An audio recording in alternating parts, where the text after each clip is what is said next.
அப்போ ஒரு எனர்ஜி வேணும்ல, எனர்ஜி வேணும்னா என் தலைவன் தான் வரணும். ஏன்னா என் தலைவர் தான் சண்டை போறதா இருந்தாலும் பூங்கொடி இதை விளையாடி விட்டு வருகிறேன் அப்படின்னு ஆரம்பிப்பாரு. போடலாம் கட்டாயமா. அதாவது சங்கீதம் நம்ம சிவாஜியில ஸ்டார்ட் பண்ணும்போது இன்ஸ்ட்ருமெண்டேஷன் சொன்னோம்.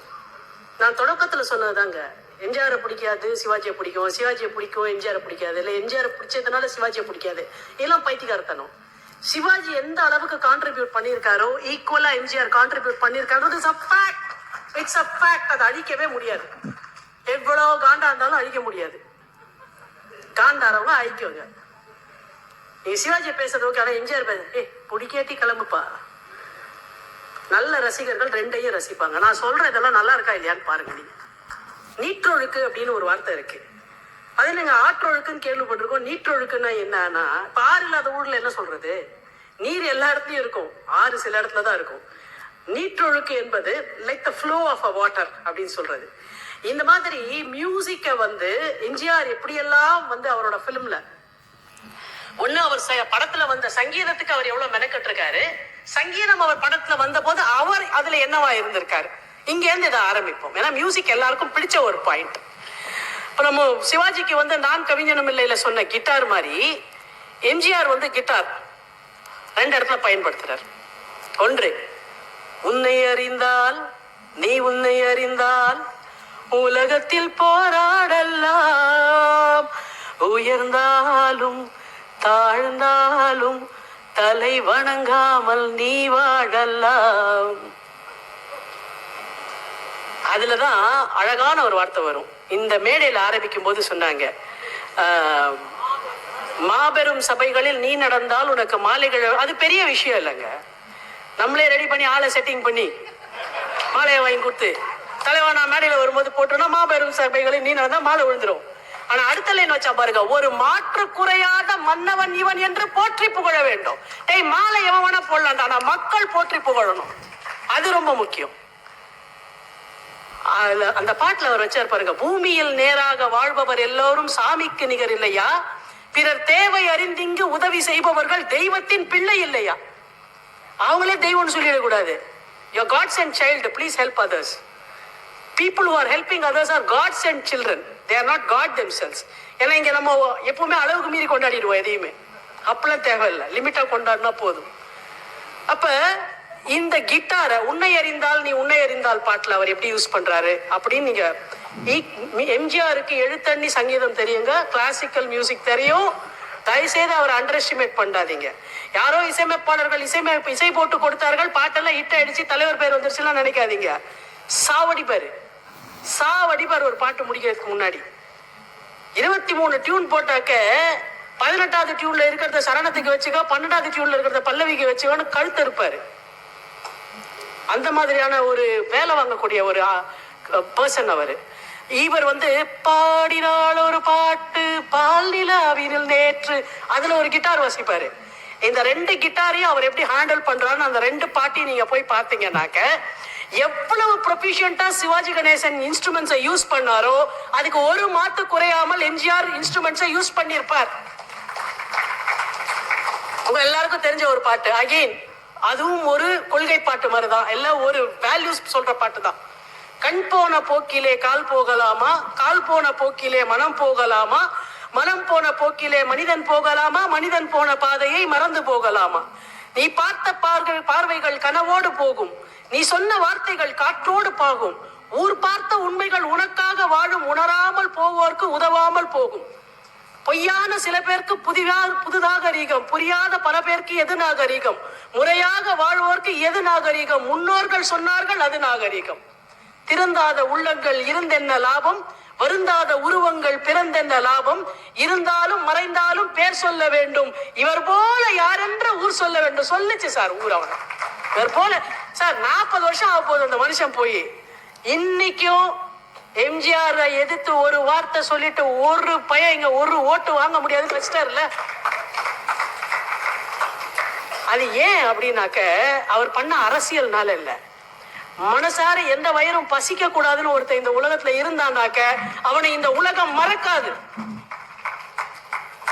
மணிமேகலையை எப்படி இந்த உலகம் மறக்காதோ, எம்ஜிஆர் ஒரு ஆண் மணிமேகலை எல்லோருக்கும் உணவளித்தார். தன்னுடைய வாழ்நாள்ல சம்பாதித்த அவ்வளவு பணத்தையும் காது கேளாதவர்கள், வாய் பேச முடியாதவர்களுக்கு எழுதி வைத்து விட்டு போனார்னு சொன்னா, பாடுறது ஒண்ணுங்க, நடிக்கிறது ஒண்ணு. ஆனா நடிச்சது மாதிரியே வாழணும். எப்படி வாழணும்னு ஆசைப்படுறோமோ அதை நடிக்கணும். அப்படி ரெண்டுத்துக்கும் வேறுபாடு இல்லாமல் வாழ்ந்ததுனால அவர் இன்றைக்கும் இருக்கார். அப்ப அந்த கிட்டார் 2 சொன்னேன். இந்த கண் போன போக்கிலே பாட்டை எதுக்கு எடுத்துக்கிட்டேன்னா, தொடங்கும் போது பியானோல ஆரம்பிக்கும். பியானோ வாசிக்கிற போது பிரேம் எம்ஜிஆர் மேலதான் இருக்கும். பியானோ மேல பிரேம் வச்சாக்க காண்டாவாங்க. முதுக ஏன்டா காட்டுறேன், தலைவன் முகத்தை பார்க்கணும்டா. அடுத்தது வயலின் வாசிப்பார். துல்லியமா வாசிப்பார். வயலின் துல்லியமா வாசிப்பார். ஒரு சரணத்துல வயலின் வரும், இடை இசை. அதாவது ஒரு சரணத்திற்கும் இன்னொரு சரணத்துக்கும் இடையில வரக்கூடிய இடை இசையில வயலின் வரும். மிக துல்லியமா அந்த போ எப்படி போடணுமோ, அந்த வயலினை எப்படி பிடிக்கணுமோ அவ்வளவு துல்லியமா வாசிப்பாரு. அடுத்த இடை இசையில அக்கார்டியன் வரும். அந்த அக்கார்டியன் பட்டன்ஸையும் அந்த அக்கார்டியன் விங்ஸையும் எப்படி ஹேண்டில் பண்ணணுமோ அவ்வளவு துல்லியமா வாசிச்சிருப்பார். சேகர் சார் அந்த பாட்டு இருக்கா சார் உங்ககிட்ட? அது இல்ல. கண் போன போக்கிலே கால் போகலாமா, நீங்க போட்டு பாத்தீங்கன்னா உங்களுக்கு அது தெரியும். நான் சொல்ல போறேன் இப்ப பாட்டு. சேகர் சார் உங்களுக்கு அனுப்பியிருக்கேன் நான் அந்த பாட்டு, அதை எடுத்து வச்சுக்கோங்க. நவரத்னம்னு ஒரு படங்க. அதுல எம்ஜிஆர் 9 வேஷம் பண்ணார். படம் அவ்வளவு பெருசா ஓடல, ஃபிளாப். அதெல்லாம் விட்டுருங்க, அது நமக்கு ரெலவென்ட் இல்ல. ரெலவென்ஸ் ஒண்ணு இருக்கு அந்த படத்துல. எம்ஜிஆருக்கு நம்ம கிளாசிக்கல் மியூசிக் மேல இருந்த பற்று என்ன அப்படின்னு தெரியணும்னா, நவரத்னம் படத்துல வர இந்த பாட்டை பார்க்கணும். ஒரு குரூப் ஆஃப் கேர்ள்ஸ் பயங்கர ஜாலியா வெஸ்டர்ன் கிளாசிக்கல், வெஸ்டர்ன் மியூசிக்கும் பாப் மியூசிக்கும் பாடிட்டு இருப்பாங்க. அது எல்லாத்தையும் கேட்டுட்டு எம்ஜிஆர் சொல்லுவாரு, நீங்க பாடின இதெல்லாம் எங்க கர்நாடிக் மியூசிக்ல இருக்கு, இதுக்கு கர்நாடிக் மியூசிக்ல ராகம் இது அப்படின்னு சொல்லிட்டு அந்த பாட்டை பாடுறதுக்கு அவர் யாரை யூஸ் பண்ணாருன்றதுல தாங்க the greatness of that man. Balamurali கிருஷ்ணாவை பயன்படுத்தி அந்த பாட்டை பாடியிருப்பார். படத்துல அவர் தான் அந்த பாட்டை பிளேபேக் பண்ணியிருப்பார். கடைசியா ஒரு போர்ஷன் வரும்போது சொல்லுவாரு, இதுக்கு ஹிந்துஸ்தானி மியூசிக்ல அமீர் கல்யாணின்னு பேரு, அதனால அதையும் நான் பண்ணி காட்டுறேன் அப்படின்னு அதையும் பாடி காட்டுவாரு. இப்படி ஒரு காம்பினேஷன்ல நீங்க இதனுடைய பேரல யோசிச்சு பாத்தீங்கன்னாக்க, உள்ள வாசிக்க முடியாதுன்னு வெளியே அனுப்பிச்சதுக்கு அப்புறமா, I respect your music, can you play our notes in your இதுன்னு கேட்ட உடனே அவர் வெஸ்டர்ன் நோட்ஸ் நாதஸ்வரத்துல சிவாஜி வாசித்து காட்டுவார் இல்லையா, அதுக்கு இணையான ஒரு காட்சியை நவரத்னத்துல நீ வெஸ்டர்ன் பாட்டு பாடினியானா அதுக்கு இணையானது எங்களுடைய கர்நாடிக் கிளாசிக்கல் மியூசிக்ல என்னால காட்ட முடியும். டான்ஸ் பத்தி நம்ம பேசணும். டான்ஸை பொறுத்த வரைக்கும் பாத்தீங்கன்னாக்கா, உங்க எல்லாருக்கும் தெரியும், பாட்டும் பரதமும்ல சிவாஜி கணேசனுக்கும் ஜெயலலிதாவுக்கும் ஒரு போட்டி பாட்டு நடக்கும். அமிர்தவர்ஷினி ராகத்துல சிவகாமி ஆட வந்தால் நடராஜன் என்ன செய்வான், நடமாடி பார்க்கட்டுமே எந்தன் உடனாடி பார்க்கட்டுமே. One of the best composed Amritavarshini ராகத்துல கம்போஸ் பண்ணப்பட்ட பெஸ்ட் சாங்ஸ்ல அது ஒண்ணு. லலிதா அப்படின்னு நடுவுல நம்ம இவரு ஒரு RS மனோகர் ஒரு சவுண்ட் கொடுப்பாரு, அவர் தான் நட்டுவனார் ஒரு பக்கத்துல. அதுக்கு இணையா ஒரு டான்ஸ் மன்னாதி மன்னன்ல, அதுல ஆறாத மன்னன் உண்டோ இல்ல, அது வெறும் மியூசிக் மட்டும்தான், பாட்டுன்னு ஒண்ணும் கிடையாது. அதுக்கு வெறும் தாளத்துல மட்டும் வச்சு ஒரு பக்கம் நீங்க யோசிச்சு பாருங்க, பத்மினி மாதிரி ஒரு நாட்டிய பேரொழி ஒரு பக்கம் ஆடுறாங்க சார். அந்த மேடையில இன்னொரு டான்சர் ஆடணும்னாலே பிரச்சனைங்க, அதுதானே ஃபேக்ட். இன்னொரு டான்சர் ஆடணும்னாலே பிரச்சனை. ஆனால் எம்ஜிஆர் ஒரு பக்கம் டான்ஸ் ஆடுறாரு காம்படிஷன்ல. நீங்க அண்டர் எஸ்டிமேட் பண்ணலாம்னு முடிவு பண்ணீங்கன்னா என்ன வேணா பண்ணலாம். ஆனால் நீங்க ஆனஸ்டா ஒரு பாட்டை பார்த்து ஒரு டான்சர் முன்னாடி ஒரு டான்ஸை இவ்வளவு கத்துக்கிட்டு ஒருத்தர் இப்படி பர்ஃபார்ம் பண்ணிருக்காருன்னு நீங்க பாக்கணும்னா, மன்னாதி மன்னன்ல இருக்க அந்த கிளிப்பிங்க நீங்க எடுத்து பாத்தீங்கன்னாக்க, நாம இன்னைக்கு வரலாறு படத்துல இன்னிசை அளபடைக்கு முதல் 2 காட்சியில அஜித் ஒரு 2-3 ஃபேஸ் மூமெண்ட்ஸ் காட்டி எக்ஸ்பிரஷன்ஸ் காட்டும் போதே நம்ம பரவாயில்லையே இவர் ஓரளவுக்கு பண்றாருன்னு தோணுது. ஆனா அந்த காலத்துல இவ்வளவு பெரிய இதெல்லாம் இல்லாம எந்த விதமான கிமிக்ஸும் எல்லாம் பண்ணிட முடியாது. அதுல அவர் காமிச்சிருக்கக்கூடிய மூமெண்ட்ஸை நீங்க தயவு செய்து பார்க்கணும். நான் அந்த கிளிப்பிக்கும் சேகர் சாருக்கு அனுப்பிச்சிருக்கேன். அது இருக்கா சார்?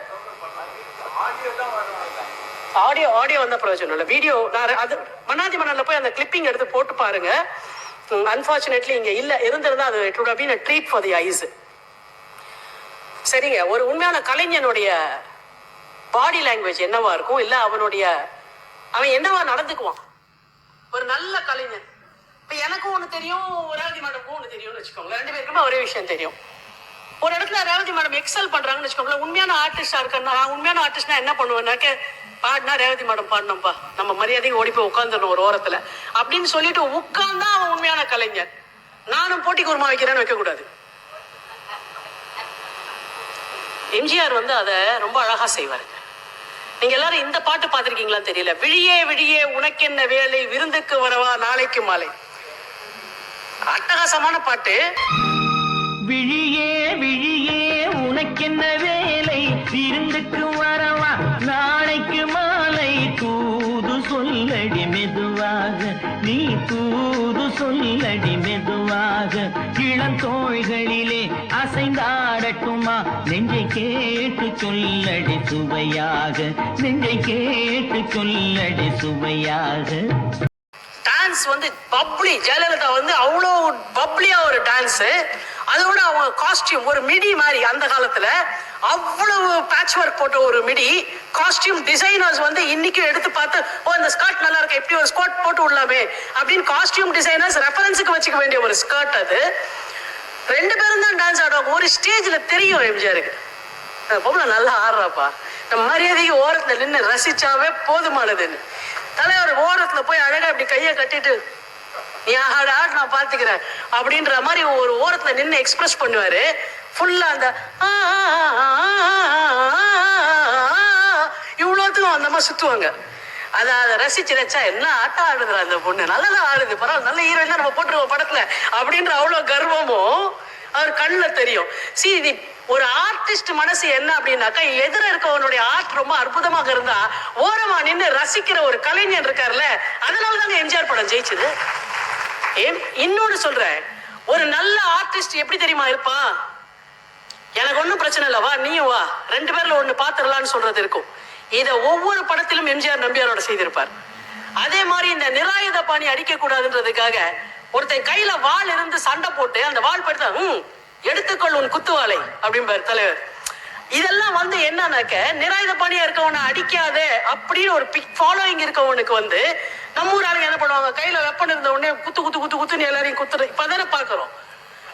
அப்படிலாம் ஒரு படத்துல கூட நிராயுத பாணியாக இருக்கக்கூடிய எதிரில் இருந்த எவனையும் எம்ஜிஆர் அடித்ததாக ஒரு ரெஃபரன்ஸ் படம் கூட வர முடியாது. இன்னொன்னு சொல்லட்டுங்களா, இது எல்லாத்தோட பெரிய அற்புதம் இந்த ஃபைட்ல, அவரே டைரக்டர். இப்ப நம்ம டைரக்டருங்க, நம்ம எவ்வளவு ஹேலோ எஃபெக்ட் கொடுத்துப்போம், இன்னும் 2 லைட் போடுப்பானே, சரியான ஃபைட் சீன். நான் வந்து பயங்கரமா ரசிப்பேன் ஃபைட் சீனை. ஆனா அது ஆர்டிஸ்டிக்கா இருக்கணும். ஒரு சிலம்பமா இருக்கணும், இல்ல ஒரு மான் கொம்பு சண்டையா இருக்கணும், இல்ல வந்து ஒரு பாக்ஸிங் ஃபைட்டா இருக்கணும், என்ன சண்டையா வேணா இருக்கலாம். ஆனா சண்டை அவ்வளவு அழகா இருக்கணும். அந்த சண்டையோட முடிவுல சமாதானம் இருக்கணும், ஒரு ரெஃபர்மேஷன் இருக்கணும், ஒரு ரெனைசன்ஸ் இருக்கணும். அதுதான் ஃபைட்டினுடைய எண்ட் பர்பஸா இருக்க முடியும். எம்ஜிஆரோட எல்லா படத்துலயும் அதை பார்க்கலாம். உலகம் சுற்றும் வாலிபன்ல அவர் ரகசிய குறிப்பு எடுப்பதற்கு ஒரு பெரிய புத்தர் கோயிலுக்கு போவார். ஏன்னா அந்த என்னன்னா, ஒரு அணு ஆயுதத்தினுடைய 4 பகுதி 4 இடத்துல இருக்கும், 4வது பகுதி பெரிய புத்தர் கோயிலினுடைய புத்தர் சிலையில இருக்குன்னு அவருக்கு அந்த குறிப்பு கிடைச்சிருக்கும். இப்ப போற போது என்ன ஆகும்னாக்கா, அந்த புத்தர் கோயில் இருக்கக்கூடிய அந்த புத்திஸ்ட் மாங்குக்கு மட்டும்தான் இவங்க அண்ணன் அடையாளம் தெரியும். படம் தெரியாதவர்களுக்காக அதை சொல்றேன். அந்த தம்பி தான் இப்ப போறாரு. போன உடனே என்ன ஆகும், ஐயா நான் வந்திருக்கேன் அப்படின்னு அவர் என்ன பண்றாரு, வேஷத்துல இருக்கக்கூடிய நம்பியார் தான் உண்மையான புத்திஸ்ட் மாங்க்னு நினைச்சுக்கிறார். ஏன்னா தலையில ஒரு பெரிய டவல் எல்லாம் போட்டுக்கிட்டு புத்திஸ்ட் மாங்க் மாதிரி வேஷம் போட்டுருப்பாரு. உங்களுக்கு அந்த ரகசிய குறிப்பு எங்க இருக்குன்னு தெரியுமா? தெரியும் அப்படின்னு உடனே என்ன அந்த குறிப்பு உடனே, கிமோகோ மிக்காயு நிமோனா என்னன்னாக்கா, பெரிய புத்தர் சிலை, அதுக்கு கீழே இருக்க கல்லுல 4வது கல்லு, அதுல இருந்த பக்கம் வலது கல்லு, அதுக்கு கீழே தான் இருக்கு, எடுத்துக்கோ அப்படின்னு உடனே இவர் கல் எடுத்து ஒரு கத்தியால அந்த இதை கல்லை எடுத்துட்டு அந்த ரகசிய குறிப்பை எடுத்து அப்படி பாக்குற போது குத்து நம்பியார் குத்துவார். ஐயா நீங்களா இந்த பாவத்தை செய்றீங்க அப்படின்னு ஆரம்பிப்பான்.